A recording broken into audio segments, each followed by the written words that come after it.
नमस्कार, स्वागत है आपका कमोडिटी निवेश में, जहां हम आपके कमोडिटी से जुड़े तमाम सवालों के जवाब देते हैं। साथ ही कमोडिटी मार्केट में ट्रेडिंग रणनीति बनाने में हम आपकी मदद करते हैं। आज हमारे साथ कुछ खास मेहमान हैं। हमारे साथ अनुज गुप्ता हैं IIFL सिक्योरिटीज़ से, विपुल मजुमदार है bmazumdar.com के जाने माने एग्री इकोनॉमिस्ट, एग्री एक्सपर्ट विजय सरदाना भी होंगे, और साथ ही हमारे साथ कुणाल सुदानी हैं जो वाइस प्रेसिडेंट है सिन्हन बैंक के global trading centre FX and risk treasury के। सर, स्वागत है आपका। सबसे पहले रुपए पर ही बात कर लेते हैं और कुणाल से ही सबसे पहले बात करते हैं। क्या लग रहा है अब आपको, जिस तरह की गिरावट दिख रही है 82 के बेहद करीब अब पहुंच चुका है, यहाँ से और कितनी वीकनेस यहाँ आपको लग रही है, और RBI के लिए कितना बड़ा अब चैलेंज हो गया है कि इस रुपए की गिरावट को, क्योंकि एक तरफ से फॉरेक्स रिजर्व आपका कम हो रहा है, दूसरी तरफ लगातार फेड का रेट और RBI के रेट में जो डिफरेंस है वो लगातार बढ़ता जा रहा है। ऐसे में कितना बड़ा चैलेंज है और रुपए की गिरावट कहाँ तक आप जाते हुए देख रहे हैं? तो सबसे पहले दो तीन चीजें काफी इंपॉर्टेंट है। जैसे आपने राइटली हाईलाइट किया कि फेड स्पीकर्स अभी भी काफी हॉकिश हैं। कल ओवरनाइट 3 स्पीकर्स ने कहा और काफी हॉकिश ट्रेजेक्टरी उन्होंने भी दिखाई यहाँ पर। Apart from it US data भी काफी अच्छा आ रहा है, जिस वजह से और पुश मिल रहा है डॉलर को और ऊपर जाते हुए, बिकॉज वो और ज्यादा हॉकिश ट्रेजेक्टरी प्रोजेक्ट कर रहा है।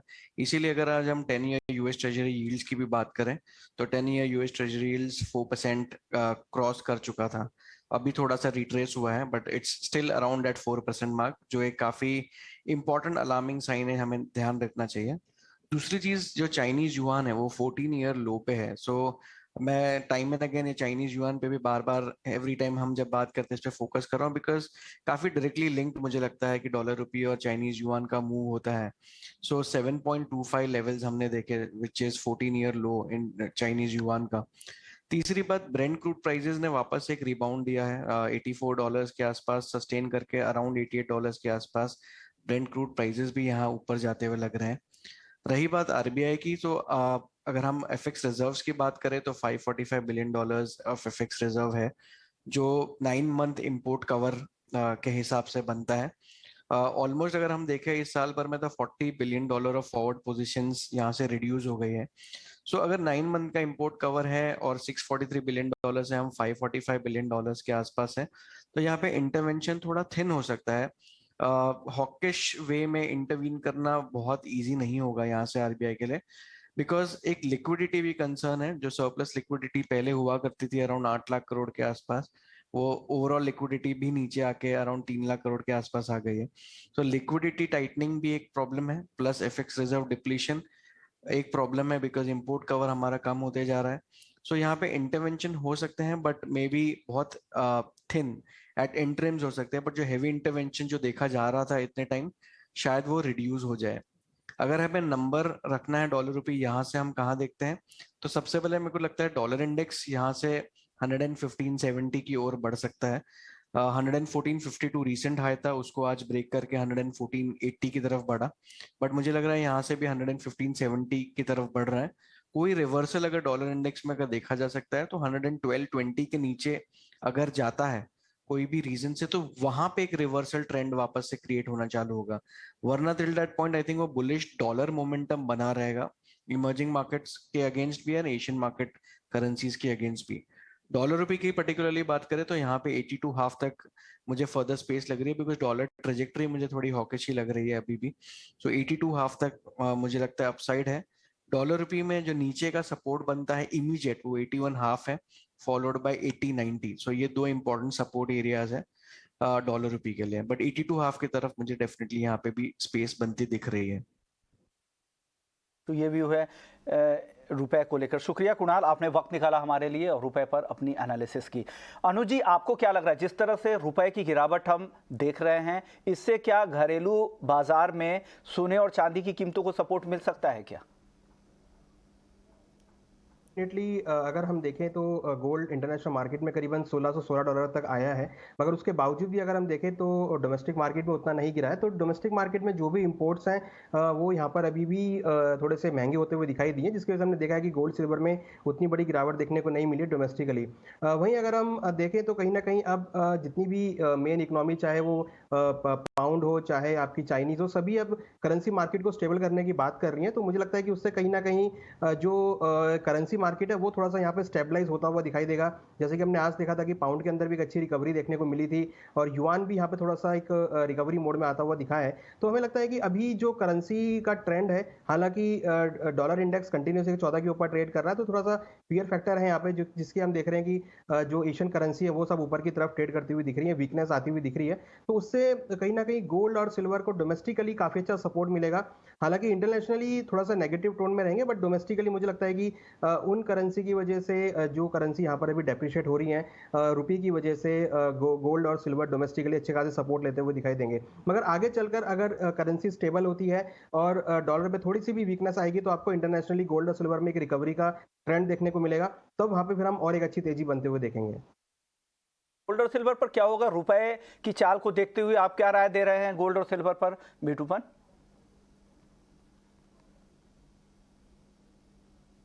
डॉलर इट वाज लाइक, क्योंकि इसमें कोई इंटरवेंशन अभी फिलहाल नहीं दिख रहा है, मोर और लेस, क्योंकि एक सेकुलर मूवमेंट आ रहा है। लेकिन गोइना मुझे लगा कि थोड़ा सा इंटरवेंशन हो सकता है और आरबीआई का जो पॉलिसी मीट है प्रोबेबली वहां पे भी एक हॉकी स्टैंड भी आ सकता है। कोई बड़ा बात नहीं, क्योंकि पूरे central banks hockey statement follow कर रहे हैं।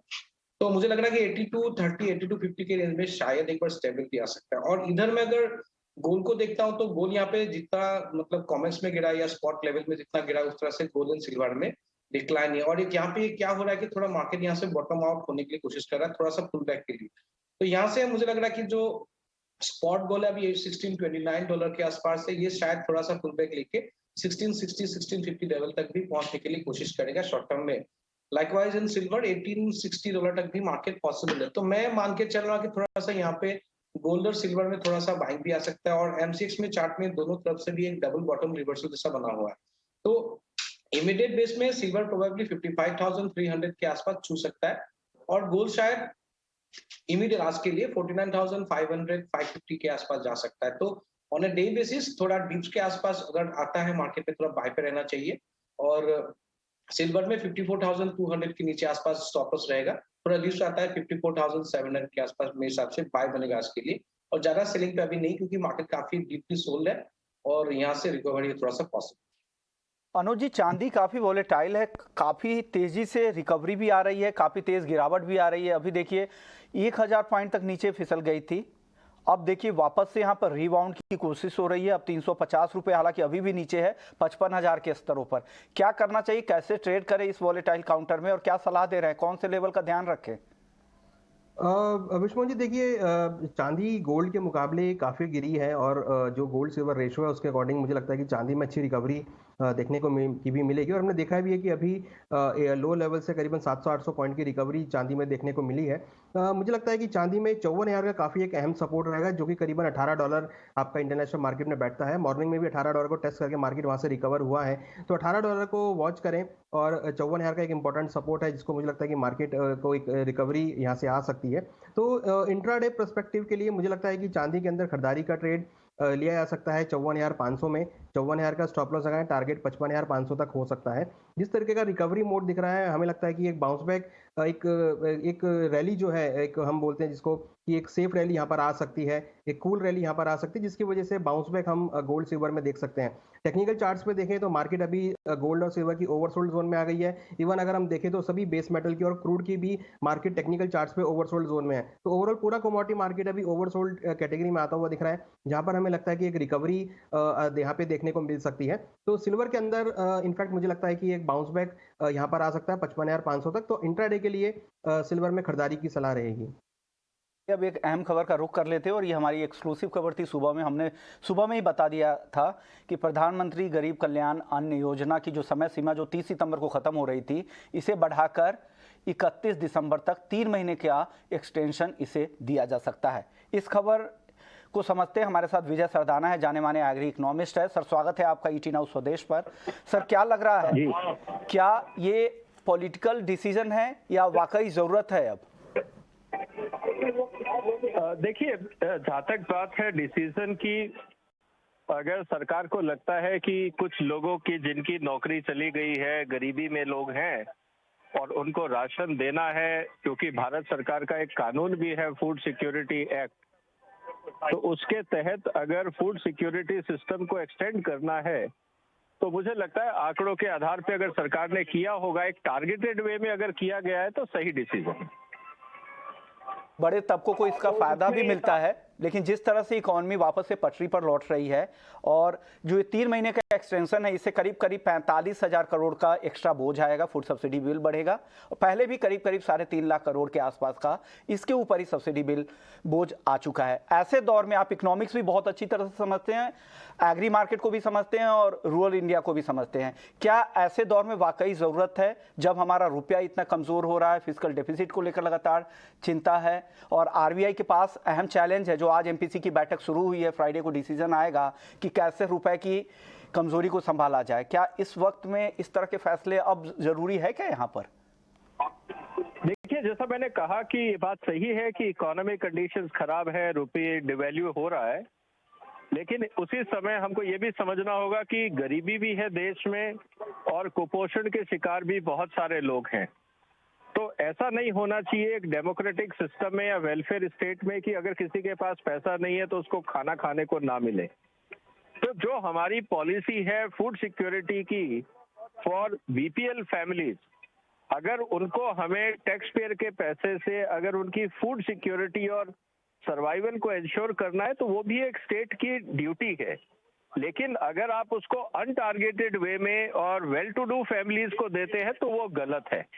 तो मुझे लगता है कि जो क्राइटेरिया फूड सिक्योरिटी बिल के अंदर रखे, एक्ट में जो बनाए गए हैं, उसके आधार पे अगर हम फूड सब्सिडी एक्सटेंड करते हैं तो वो सही कदम है। तो सही है, लेकिन लीकेज नहीं होना चाहिए। जो वाकई जरूरतमंद है, जिनके लिए ये शुरू किया गया था, उन्हीं को मिले। अब जिनकी नौकरी लग गए हैं, जिनके काम कारोबार अच्छे से अब चल रहे हैं, उन्हें अब इस तरह का फायदा नहीं मिलना चाहिए। सर, अगला सवाल मेरा होगा फूड रिजर्व को लेकर, क्योंकि ये भी बड़ा सवाल है। गेहूं के बाद अब चावल उत्पादन को लेकर चिंता बढ़ गई है। ऐसे में क्या फूड सिक्योरिटी को लेकर, बफर स्टॉक को लेकर कोई चिंता करने की जरूरत फिलहाल नहीं है, या है? क्योंकि इस तरफ भी हमारा एक बड़ा ये जाएगा, क्योंकि 30 सितंबर तक ही 1000 लाख टन से ज़्यादा सिर्फ ये प्रधानमंत्री जन कल्याण अन्न योजना में ही चला जा चुका है और आगे भी जाएगा। तो इससे और दूसरी चिंता ये है कि दुनिया भर में फूड प्राइसेस बढ़ रहे हैं और यहाँ पर जितने भी प्राइसेस, चाहे गेहूं चावल के प्राइसेस भी देखिए अब एमएसपी के ऊपर चले गए हैं। ऐसे में सरकार को क्या बफर बनाने में दिक्कत होगी और रिजर्व को लेकर चिंता करनी चाहिए क्या? देखिए, जहां तक रिजर्व्स की बात है, जो हमारी स्टेपुलेटेड जो प्रोजेक्टेड रिक्वायरमेंट होती है, अभी भी बफर उससे ज्यादा है अगर आप एफसीआई का डेटा देखते हैं तो। रही बात एग्रीकल्चर प्रोडक्शन की, हाँ ये बात सही है कि पंजाब में और बाकी जगह पे जहां पे किसानों ने एग्रीकल्चर प्रोडक्शन सिस्टम पे ध्यान नहीं दिया, सिर्फ सब्सिडी पे ध्यान दिया, जैसे सब्सिडाइज यूरिया का इस्तेमाल शुरू किया, चाहे वो किस फसल के लिए फायदे में हो, नुकसान में हो, जो आपके न्यूट्रिशन के ऊपर, क्रॉप न्यूट्रिशन पे ध्यान नहीं दिया, जिसके कारण यील्ड कम हुआ और कुछ मौसम की मार पड़ी। लेकिन ऐसा हर साल नहीं होता है। मुझे लगता है कि जिस तरह से किसान भी और सरकार भी अब बैलेंस्ड न्यूट्रिएंट की तरफ जा रही है, इरिगेशन फैसिलिटीज को अपग्रेड करने की कोशिश कर रही है, तो उससे आने वाले समय में जब नई टेक्नोलॉजीज आएंगी, वेराइटीज आएंगी, वाटर मैनेजमेंट इंप्रूव होगा और प्रधानमंत्री का जो मिशन है कि हर जिले में 75 वाटर बॉडीज बनाई जाए, तो ये सारी चीजें मिलकर फूड सिक्योरिटी का जो चैलेंज है उसको एड्रेस करेंगी। आपने वक्त निकाला और कुछ अहम खबर पर, अहम मुद्दे पर अपनी राय रखी। चलिए वापस से लौटते हैं वायदा बाजार की तरफ। हमारे दोनों मेहमान बने हुए हैं, अनुज जी और विटुपन। अब क्रूड की बात कर लेते हैं। पहले एक दर्शक का सवाल है, वो ले लेते हैं। उनका सवाल था क्रूड को लेकर ही। उन्होंने क्रूड की पुट ऑप्शंस खरीदी है, लेकिन अब उनको नुकसान हो रहा है। अब क्या करना चाहिए? क्रूड में क्या लग रहा है अनुज जी, यहाँ से कितनी गिरावट आपको दिख रही है और क्या इनको वेट करे क्या? देखिए, कौन सी उन्होंने पुट ली है वो एक इम्पॉर्टेंट है, क्योंकि अगर हम देखें तो आज मार्केट ने करीबन 6300 का लो मारा था। तो जितनी भी जो हमने यहाँ से रिकमेंड करी थी पुट कॉल, सभी के अंदर एक प्रॉफिट देखने को मिला है। इन्होंने कौन सी पुट ली है वो देखना पड़ेगा, बट सेंटीमेंट आज थोड़ा सा एक पॉजिटिव साइड में। अगर हम एक पर्टिकुलर इंट्राडे की बात करें, 82 से करना चाहूंगा, इन पूरी डिटेल आ गई है मेरे पास। राजेश हैं फरीदाबाद से, 6500 स्ट्राइक की पुट इन्होंने खरीद रखी है, 419 की कॉस्ट है, अब 360 के आसपास फिलहाल भाव आ गया है। क्या लग रहा है अब? देखिए, मुझे लगता है कि एक बार इनको यहाँ पे निकल जाना चाहिए, क्योंकि जिस तरीके का रिकवरी हम गोल्ड में क्रूड में देख रहे हैं, वो यहाँ पर इंट्राडे में आ सकती है। 82 से मार्केट 85 तक रिकवर हुआ है, और जिस तरीके से यहाँ पर एआन जो है वो स्ट्रॉन्ग आता हुआ दिख रहा है यूएस में, और वहाँ पे जो सप्लाई है वो डिस्टर्ब हो सकती है, तो एक बाउंस बैक हमें लग रहा है कि यहाँ पर आ सकता है। टेक्निकल चार्ट्स भी इंडिकेट कर रहे हैं, क्योंकि ओवरसोल्ड जोन में है, तो बाउंस बैक यहाँ पर है।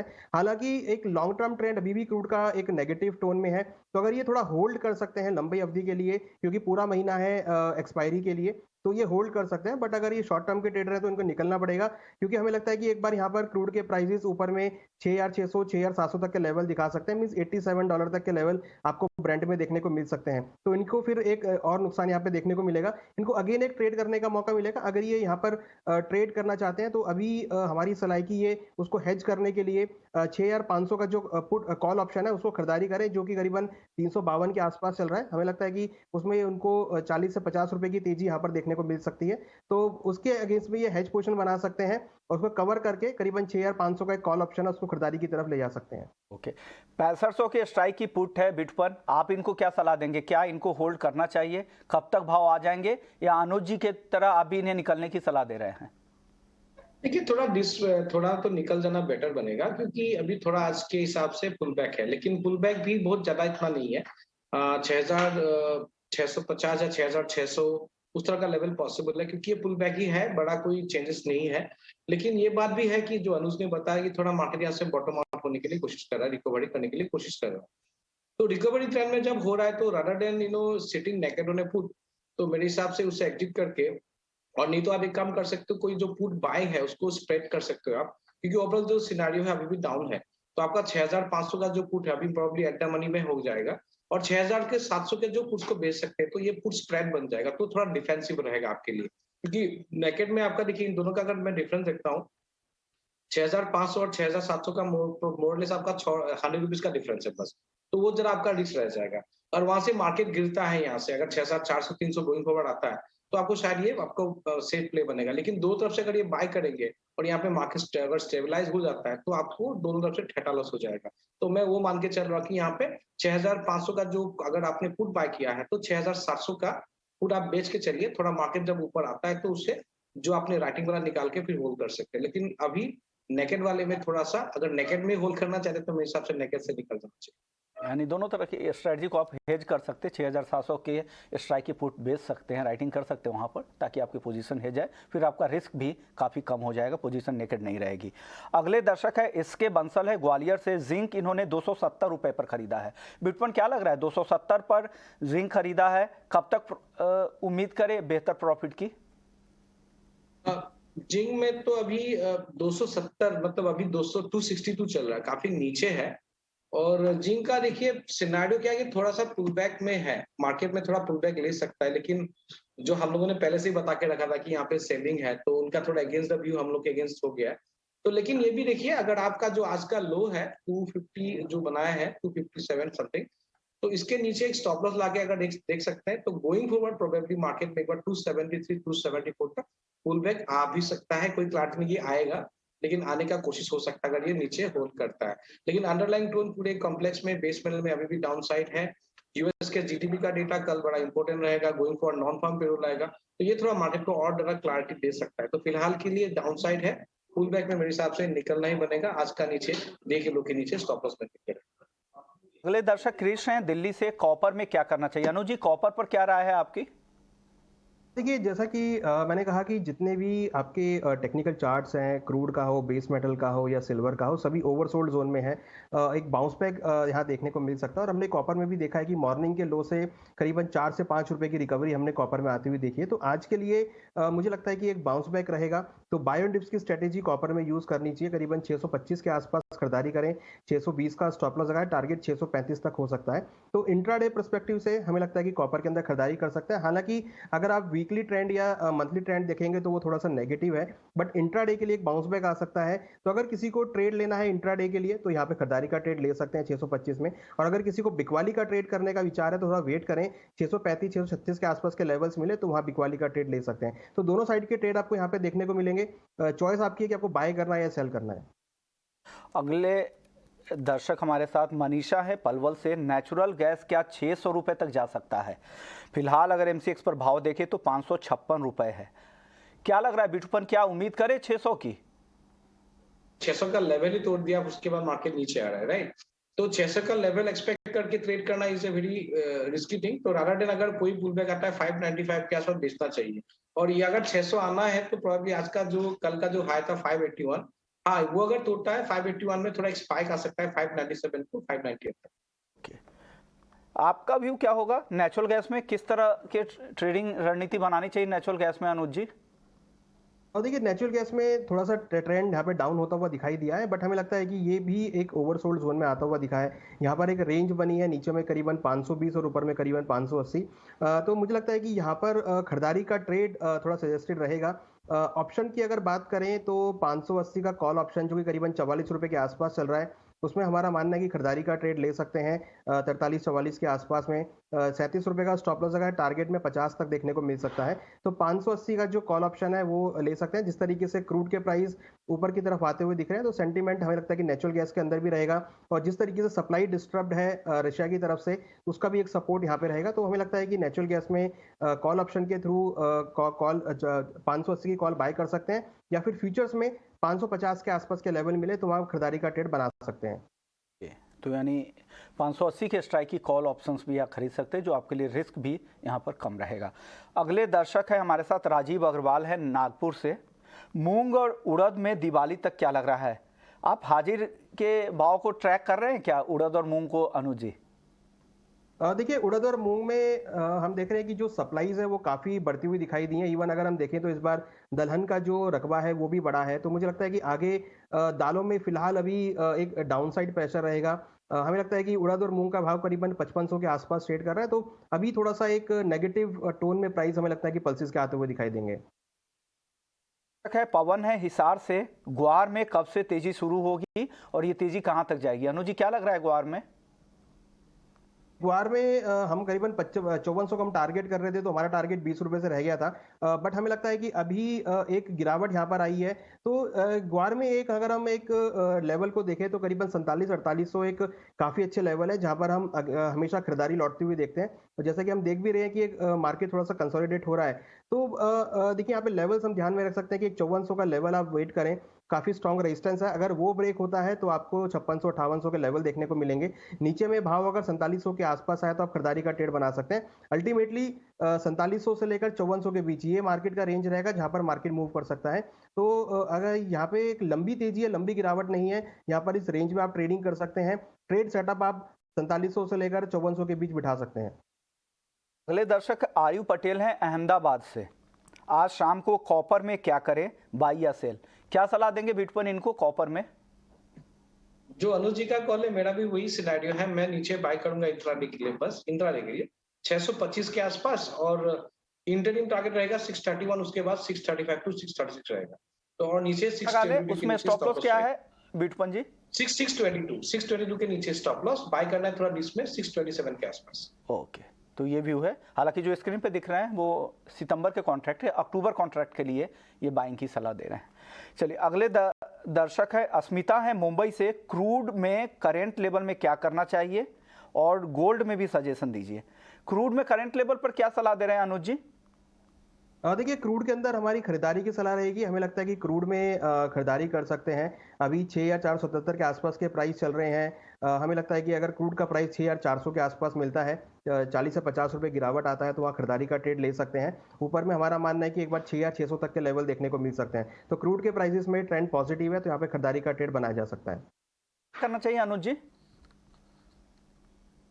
गोल्ड में हमें लगता है कि जो ट्रेंड है यहाँ पे थोड़ा सा साइडवेज है। गोल्ड में हमारा सेलिंग का कॉल रहेगा। करंट रेट ऑलमोस्ट 49,300 के आसपास बिकवाली का ट्रेड ले सकते हैं। नीचे टारगेट 49,000 तक आ सकता है, और अगर 49,000 के आसपास के लेवल मिलते हैं तो वहाँ पे खरीदारी का भी ट्रेड बनाया जा सकता है, क्योंकि अहम सपोर्ट है। और जो हमने इंटरनेशनल मार्केट में टारगेट कर रहे थे 1620, वो भी ऑलमोस्ट सपोर्ट के आसपास है, तो भी एक अच्छा लेवल खरीदारी का रहेगा। तो या तो आप करंट रेट से बिकवाली कर सकते हैं, या भी थोड़ा वेट एंड वॉच करें। 49,000 के आसपास के लेवल्स मिले तो वहाँ पर बाय का ट्रेड भी बना सकते हैं। तो ये व्यू है गोल्ड को लेकर। शुक्रिया अनुज जी आपका, बिटवन आपका, आप लोगों ने वक्त निकाला और दर्शकों के सवालों के जवाब दिए। तो कमोडिटी निवेश में फिलहाल इतना ही, लेकिन आप बने रहिए हमारे साथ। ब्रेक के बाद आपके लिए होगा स्वदेश विशेष। नमस्कार।